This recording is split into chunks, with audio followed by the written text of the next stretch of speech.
जय श्री कृष्ण। श्रीमद् भागवत महापुराण प्रथम खंड अष्टम स्कंद तीसरा अध्याय। गजेंद्र के द्वारा भगवान की स्तुति और उसका संकट से मुक्त होना। श्री सुखदेव जी कहते हैं, परीक्षित, अपनी बुद्धि से ऐसा निश्चय करके गजेंद्र ने अपने मन को हृदय में एकाग्र किया और फिर पूर्व जन्म में सीखे हुए श्रेष्ठ स्तोत्र के जप द्वारा भगवान की स्तुति करने लगा। गजेंद्र ने कहा, जो जगत के मूल कारण हैं और सबके हृदय में पुरुष के रूप में विराजमान हैं एवं समस्त जगत के एकमात्र स्वामी हैं, जिनके कारण इस संसार में चेतना का विस्तार होता है, उन भगवान को मैं नमस्कार करता हूँ, प्रेम से उनका ध्यान करता हूँ। यह संसार उन्हीं में स्थित है, उन्हीं की सत्ता से प्रतीत हो रहा है, वे ही इसमें व्याप्त हो रहे हैं और स्वयं वे ही इसके रूप में प्रकट हो रहे हैं। यह सब होने पर भी वे इस संसार और इसके कारण प्रकृति से सर्वथा परे हैं। उन स्वयं प्रकाश स्वयं सिद्ध सत्तात्मक भगवान की मैं शरण ग्रहण करता हूँ। यह विश्व प्रपंच उन्हीं की माया से उनमें अध्यस्त है। यह कभी प्रतीत होता है तो कभी नहीं, परंतु उनकी दृष्टि ज्यों की त्यों एक सी ही रहती है। वे इसके साक्षी हैं और उन दोनों को ही देखते रहते हैं। वे सबके मूल हैं और अपने मूल भी वही हैं, कोई दूसरा उनका कारण नहीं है। वे ही समस्त कार्य और कारणों से अतीत प्रभु मेरी रक्षा करें। प्रलय के समय लोक लोकपाल और इन सब के कारण संपूर्ण रूप से नष्ट हो जाते हैं। उस समय केवल अत्यंत घना और गहरा अंधकार ही अंधकार रहता है, परंतु अनंत परमात्मा उससे सर्वथा परे विराजमान रहते हैं। वे ही प्रभु मेरी रक्षा करें। उनकी लीलाओं का रहस्य जानना बहुत कठिन है। वे नट की भांति अनेकों वेश धारण करते हैं। उनके वास्तविक स्वरूप को न तो देवता जानते हैं और न ऋषि। फिर दूसरा ऐसा कौन प्राणी है जो जान सके और उसका वर्णन कर सके। वे प्रभु मेरी रक्षा करें।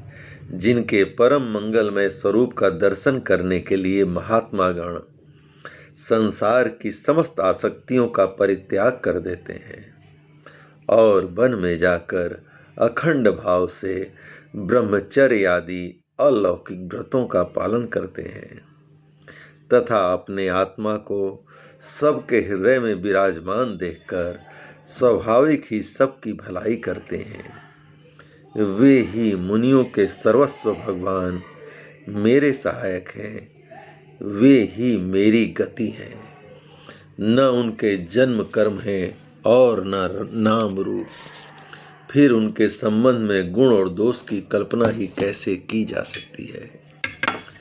फिर वे विश्व की सृष्टि और संहार करने के लिए समय समय पर वे उन्हें अपनी माया से स्वीकार करते हैं।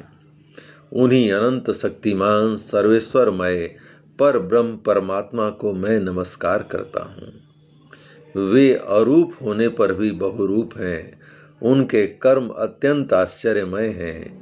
मैं उनके चरणों में नमस्कार करता हूँ। स्वयं प्रकाश सबके साक्षी परमात्मा को मैं नमस्कार करता हूँ। जो मन वाणी और चित्त से अत्यंत दूर हैं, उन परमात्मा को मैं नमस्कार करता हूँ।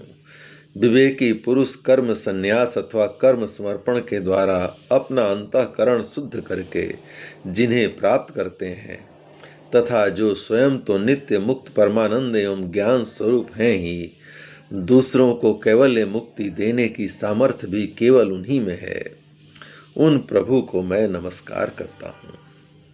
जो सत्व रज तम इन तीनों गुणों का धर्म स्वीकार करके क्रमशः शांत घोर और मूढ़ अवस्था भी धारण करते हैं, उन भेद रहित समभाव से स्थित एवं ज्ञान घन प्रभु को मैं बार बार नमस्कार करता हूँ।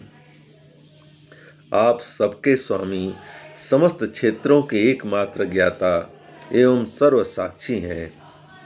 आपको मैं नमस्कार करता हूँ। आप स्वयं ही अपने कारण हैं।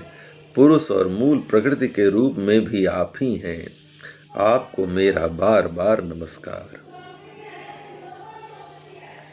आप समस्त इंद्रिय और उनके विषयों के दृष्टा हैं, समस्त प्रतीतियों के आधार हैं। अहंकार आदि छाया रूप असत वस्तुओं के द्वारा आपका ही अस्तित्व प्रकट होता है। समस्त वस्तुओं की सत्ता के रूप में भी केवल आप ही आप भास रहे हैं। मैं आपको नमस्कार करता हूँ। आप सबके मूल कारण हैं। आपका कोई कारण नहीं है तथा कारण होने पर भी आप में विकार या परिणाम नहीं होता, इसलिए आप अनोखे कारण हैं। आपको मेरा बार बार नमस्कार। जैसे समस्त नदी झरने आदि का परम आश्रय समुद्र है, वैसे ही आप समस्त वेद और शास्त्रों के परम तात्पर्य हैं।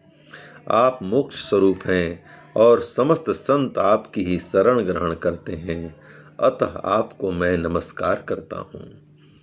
जैसे यज्ञ के काष्ठ अरण्य में अग्नि गुप्त रहती है, वैसे ही आपने अपने ज्ञान को गुणों की माया से ढक रखा है। गुणों में क्षोभ होने पर उनके द्वारा विविध प्रकार की सृष्टि रचना का आप संकल्प करते हैं। जो लोग कर्म संन्यास अथवा कर्म समर्पण के द्वारा आत्म तत्व की भावना करके वेद शास्त्रों से ऊपर उठ जाते हैं, उनके आत्मा के रूप में आप स्वयं ही प्रकाशित हो जाते हैं। आपको मैं नमस्कार करता हूँ। जैसे कोई दयालु पुरुष फंदे में पड़े हुए पशु का बंधन काट दे, वैसे ही आप मेरे जैसे शरणागतों की फांसी काट देते हैं। आप नित्य मुक्त हैं, परम करुणामय हैं और भक्तों का कल्याण करने में आप कभी आलस्य नहीं करते। आपके चरणों में मेरा नमस्कार है। समस्त प्राणियों के हृदय में अपने अंश के द्वारा अंतरात्मा के रूप में आप उपलब्ध होते रहते हैं। आप सर्वेश्वर पूर्ण एवं अनंत हैं। आपको मैं नमस्कार करता हूँ। जो लोग शरीर, पुत्र, गुरुजन, गृह, संपत्ति और स्वजनों में आसक्त हैं, उन्हें आपकी प्राप्ति अत्यंत कठिन है, क्योंकि आप स्वयं गुणों की आसक्ति से रहित जीवन मुक्त पुरुष अपने हृदय में आपका निरंतर चिंतन करते रहते हैं। उन सर्वेश्वर पूर्ण ज्ञान स्वरूप भगवान को मैं नमस्कार करता हूँ।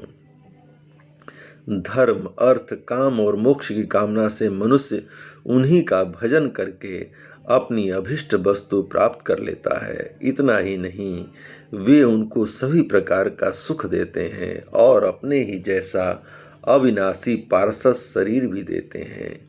वे ही परम दयालु प्रभु मेरा उद्धार करें। जिनके अनन्य प्रेमी भक्तजन उन्हीं की शरण में रहते हुए उनसे किसी भी वस्तु की, यहाँ तक कि मोक्ष की भी अभिलाषा नहीं करते, केवल उनकी परम दिव्य मंगलमयी लीलाओं का गान करते हुए आनंद के समुद्र में निमग्न रहते हैं। जो अविनाशी, सर्वशक्तिमान, अव्यक्त, इंद्रियातीत और अत्यंत सूक्ष्म हैं, जो अत्यंत निकट रहने पर भी बहुत दूर जान पड़ते हैं, जो आध्यात्मिक योग अर्थात ज्ञान योग या भक्ति योग के द्वारा प्राप्त होते हैं, उन्हीं आदि पुरुष अनंत एवं परिपूर्ण पर ब्रह्म परमात्मा की मैं स्तुति करता हूँ।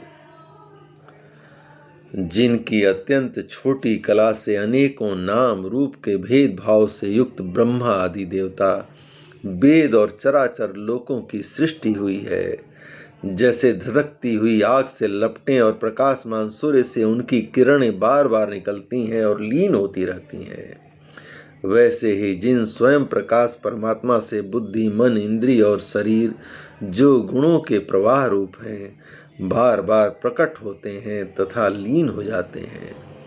वे भगवान न देवता हैं और न असुर, वे मनुष्य और पशु पक्षी भी नहीं हैं, न वे स्त्री हैं न पुरुष और न नपुंसक।